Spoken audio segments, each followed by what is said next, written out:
Assalamualaikum warahmatullahi wabarakatuh. Perkenalkan, nama saya Naula Nazli Salsabila dengan NPM 241010356. Di sini saya akan mempresentasikan materi yang berjudul Sistem Hukum yang ada di Indonesia. Nah, yang seperti kita ketahui, sistem hukum di Indonesia itu ada 4, yaitu sistem hukum Eropa kontinental, Anglo-Saxon, hukum Islam, dan hukum adat.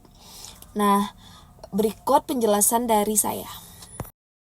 Baiklah, sistem hukum adalah suatu kesatuan yang terdiri dari unsur-unsur yang mempunyai interaksi satu sama lain dan bekerja sama untuk mencapai tujuan kesatuan tersebut. Kesatuan tersebut diterapkan terhadap kompleks unsur-unsur yuridis seperti peraturan hukum, asas hukum, dan pengertian hukum. Nah, sistem hukum yang ada di Indonesia sendiri, yang pertama itu mencakup sistem hukum Eropa kontinental, di mana sistem hukum Eropa kontinental ini adalah suatu sistem hukum dengan ciri-ciri adanya berbagai ketentuan-ketentuan hukum yang dikodifikasi atau dihimpun secara sistematis yang akan ditafsirkan lebih lanjut oleh hakim dalam penerapannya. Hampir 60% di dunia tinggal di negara yang menganut sistem hukum ini.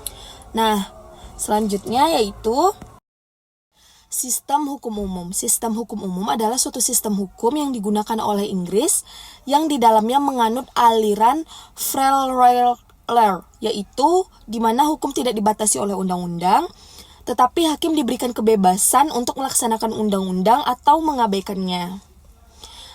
Nah, selanjutnya yang kedua itu adalah sistem hukum Anglo-Saxon.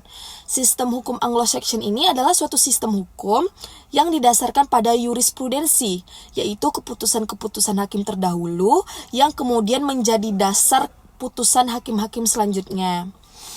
Nah, sistem hukum ini diterapkan di Irlandia, Inggris, Australia, Selandia Baru, Afrika Selatan, Kanada, dan Amerika Serikat.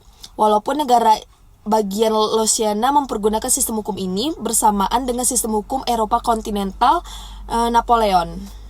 Begitu. Oke, sistem hukum Anglo-Saxon ini sebenarnya penerapannya lebih mudah, terutama pada masyarakat pada negara-negara berkembang karena sesuai dengan perkembangan zaman. Pendapat para ahli dan praktisi hukum lebih menonjol digunakan oleh hakim dalam memutus perkara. Selanjutnya yaitu sistem hukum Islam. Sistem hukum Islam ini dianut oleh masyarakat Arab berkembang di Asia, Afrika, Eropa, dan Amerika secara individual atau kelompok. Nah, sistem hukum ini sendiri bersumber pada Al-Quran, Sunnah Nabi, Ijma, dan Iqyas. Nah, dasar hukumnya adalah mengatur segi pembangunan, politik, sosial, ekonomi, dan budaya. Seperti itu.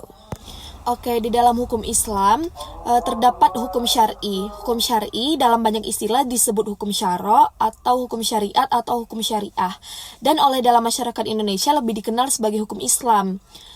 Karena hukum ini adalah salah satu subsistem hukum yang berlaku di negara Indonesia dan menjadi unsur yang membentuk sumber bahan hukum sistem hukum nasional Indonesia. Nah, selanjutnya yaitu sistem hukum adat. Hukum adat adalah wujud gagasan kebudayaan yang terdiri atas nilai-nilai budaya, norma, hukum, dan aturan-aturan yang satu dengan lainnya berkaitan menjadi suatu sistem dan memiliki sanksi real yang sangat kuat. Contohnya sejak zaman dulu, suku Sasak di Pulau Lombok dikenal dengan konsep Gumi Per atau Per. Per adalah suatu kesatuan sistem teritorial hukum, politik, ekonomi, sosial, budaya, keamanan, dan kepemilikan yang melekat kuat dalam masyarakat.